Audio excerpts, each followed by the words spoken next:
ખારવાના ભાગમાં છે સુકેલી માછલીનું રણ. ખારવાની ખોટ એક દરિયો પૂરે ને બીજી ખારવા. ખારવાની આંખ કોઈ મરમેડી ટાપુની સોનેરી રેતીમાં ખૂંપેલી હોળીનું ફરફરતું ફાટેલું શટ. એની કીકી તો ખારાબક સપનાની ભરતીને ઓટખમી કાળો થઈ ગયેલ કોઈ જગજૂનો ગઢ. એના હાથ ઉપર ઉપસેલી દરિયાના મોજાશી ઊભીને આડી કરચલી. એની છાતીની ઝાડીમાં વર્ષોથી તરફડતી મરવા પડેલ એક માછલી.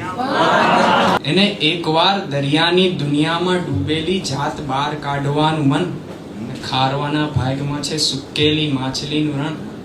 ખારવાની ખોટ એક દરિયો પૂરે ને બીજી ખારવણ. એ ચાંચિયાનું વાણ એના સપનામાં આવીને ખેંચી લઈ જાય કશે દૂર કોઈ મધદરિયે ડૂબેલી પેટીની અંદર. જ્યાં સિક્કા પર લાગેલું ખૂન એવા સિક્કાના ઢગમાંથી સણસણતું બહાર આવી ખૂંચે ખચાક એક હારકુન. ખારવો તો થરથર તો જાગી ઉઠે ને તોય સંભળાતા સિક્કા ખણખણ. ખારવાના ભાગમાં છે સુકેલી માછલીનું રણ. ખારવાની ખોટ એક દરિયો પૂરે બીજી ખારવા.